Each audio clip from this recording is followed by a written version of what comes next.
Two nuns are walking back to the convent at night when two men push them into a dark alley and start having sex with them. One nun says, "God forgive them, for they know not what they are doing."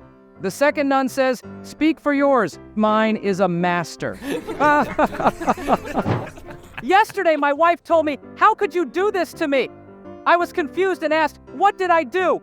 She yelled, "You slept with my sister, you bastard."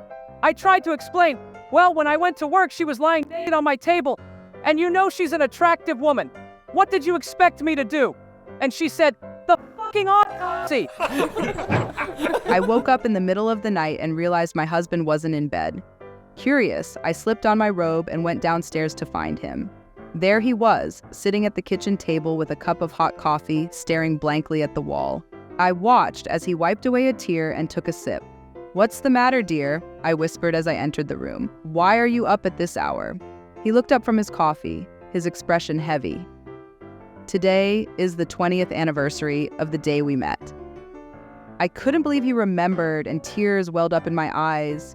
He continued, "Do you remember 20 years ago when we started dating? I was 17 and you were only 16. His voice was solemn, and again, I was moved to tears. "Yes, I do," I replied softly. He paused, struggling with his words. "Remember that day in the park when a strong wind lifted your skirt and I couldn't take my eyes off you? Then we walked back to my car, and just 5 minutes later, your father caught us in the back seat."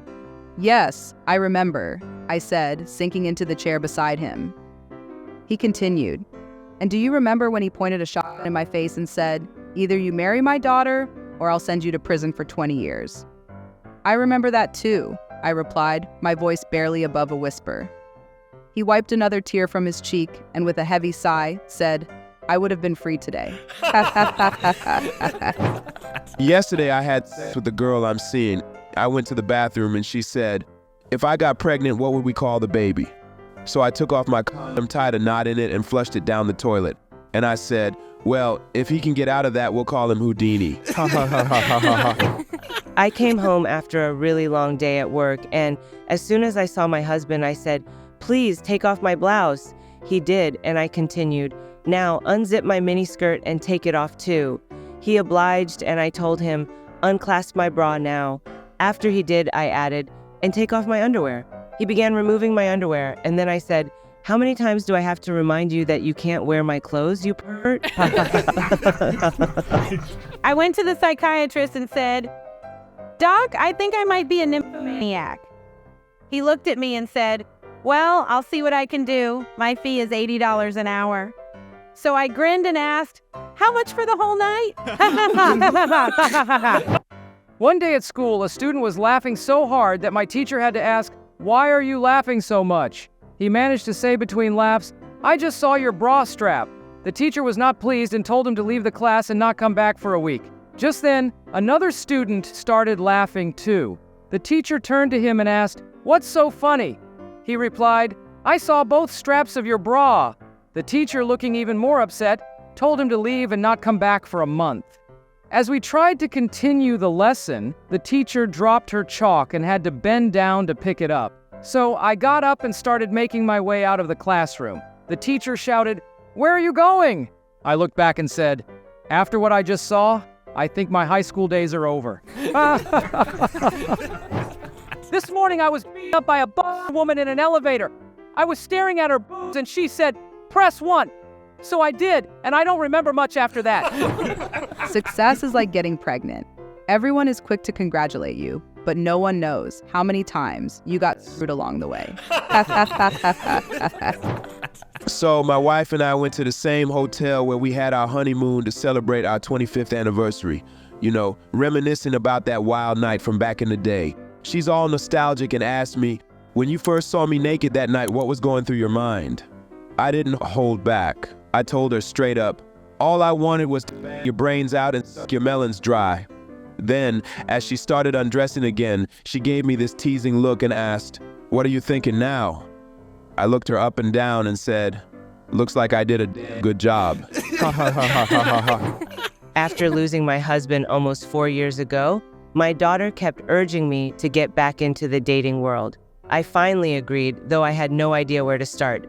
My daughter was quick to say, "Mom, I want to introduce you to someone." To my surprise, we hit it off immediately. After 6 weeks of dating, he invited me to join him for a weekend in Spain. On our first night there, we both undressed. Me in nothing but a pair of black panties and him in his birthday suit. After giving me the once-over, he asked, "Why the black panties?" I replied, "My breasts are yours to play with, my body is yours to explore, but down there, I'm still healing." He knew it wasn't going to be his lucky night. The next night, the same scene played out. Me in my black panties and him in his birthday suit. But this time, he was also wearing a black condom. I looked at him, puzzled, and asked, "What's with the black condom?" He replied, "I want to express my deepest condolences." So, the other day, I was hanging out with my girlfriends, and we somehow started talking about, well, down there. I kicked things off and said, "Girls, let me tell you something. Things have gotten so loose that when my man and I get busy, he can fit his whole thing and his balls in there." One of the girls jumps in and says, "Honey, that's nothing. My man can fit his entire hand and arm in me, like he's checking for lost keys or something." Then the third girl, without skipping a beat, looks down and goes, "Tommy, sweetie, come out of there." So, I was on this long flight when this very attractive woman sits down next to me. Naturally, I'm thinking, this could be interesting. So, trying to break the ice, I ask her, "What do you do for a living?" She smiles and says, "I'm a sexologist." I'm actually wrapping up my dissertation on a pretty interesting topic. My research shows that the best lovers are a combination of Jewish men and American cowboys. I raise an eyebrow and say, "That's fascinating. By the way, let me introduce myself. I'm Bucky Goldstein." A father buys a lie detector robot that slaps people when they lie. He decides to test it out at dinner one night. The father asks his son what he did that afternoon. The son says, "I did some homework," and the robot slaps the son. The son says, Okay, I was at a friend's house watching movies." Dad asks, "What movie did you watch?" Son says, "Toy Story," and the robot slaps the son. Son says, Okay, we were watching porn."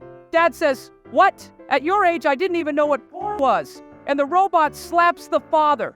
Mom laughs and says, "Well, he certainly is your son." And the robot slaps the mother. So, my guy and I walk into the doctor's office, both a little nervous. We tell the doctor, "You gotta watch us having sex because something feels off." After a while, as we start making moaning sounds, the doctor raises an eyebrow and says, "Everything looks fine. No issues here. But you owe me $50 for the visit." We pay and leave. The next day, we're back for another round. Same deal. He checks us out, we moan, and then hand over another $50. Finally, after the third visit, the doctor's fed up. He asks, "What's the deal? Why do you keep coming back?" My guy replies, "Doc, we're both married and can't meet at our places. A hotel room costs $100, but here I pay you $50, and my insurance covers 43 of those."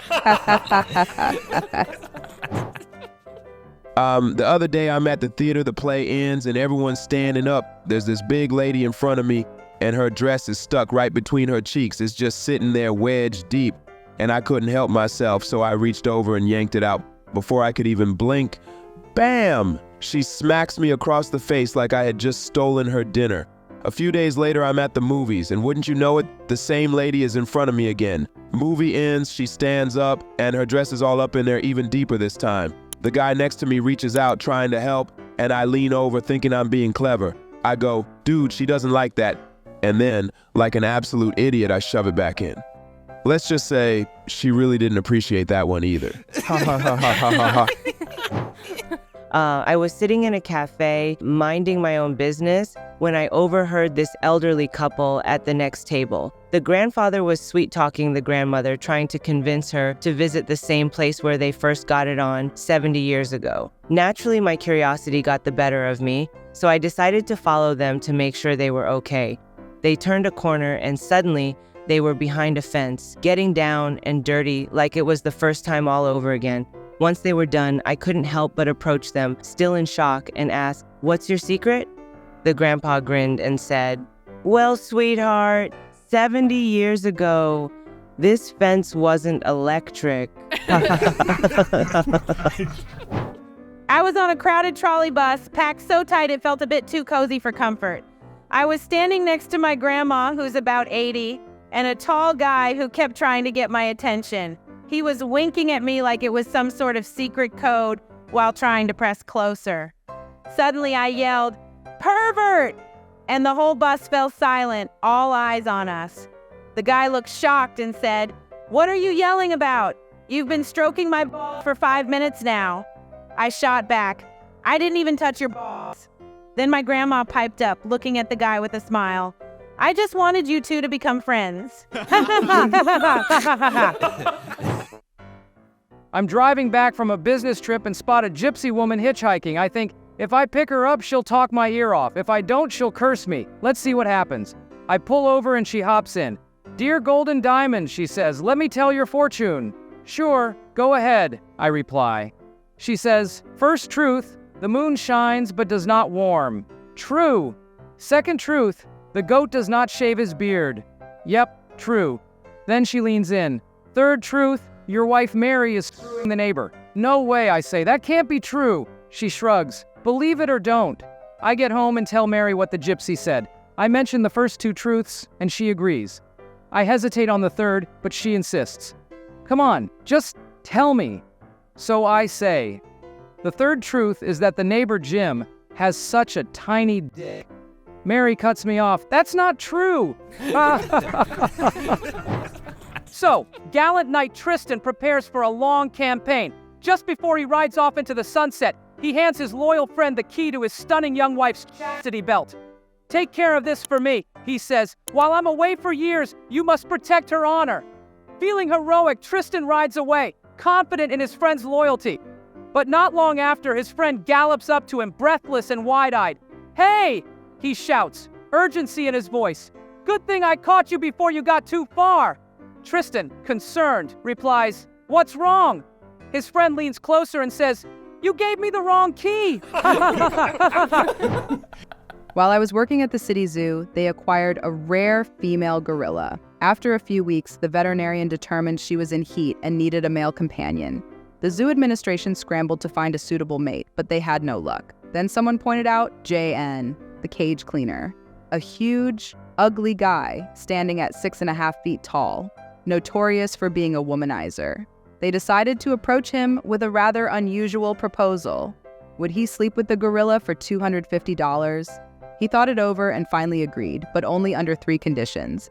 First, no kissing. Second, he wanted no responsibility for any potential offspring. The admin quickly agreed to those 2, and then asked JN what his third condition was. JN replied, "I need another week to find that $250. I stroll into this pharmacy because I need to grab a condom. The pharmacist, an absolute knockout. I say, "Can I get one of those, please?" She smirks and replies, "Oh, we've got a huge selection, ribbed, glow-in-the-dark, flavored, you name it."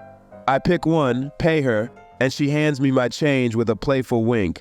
I think, what a fantastic pharmacy, great selection, and the pharmacist is an absolute angel. I can't help but compliment her. You know, this place is incredible, but I bet there's another pharmacy across the street that can't compete with you. She laughs and says, "Oh, trust me, we know all about them. They're always trying to outdo us with the best service and selection."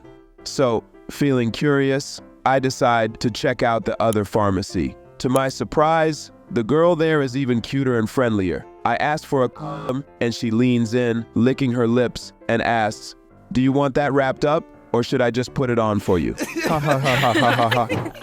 I was with my husband trying to sneak in a quick Sunday afternoon session and came up with a plan. With our 10-year-old son in the apartment, we needed a distraction.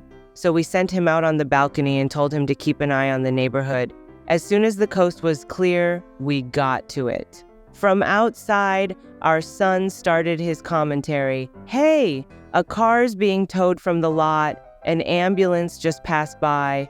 Oh, looks like the Andersons have guests." Everything was going smoothly until the kids suddenly called out, "The Coopers are having sex." I froze. My husband, wide-eyed, shouted, "Wait, how do you know that?" Our son replied nonchalantly, "Because their kid's out on the balcony too."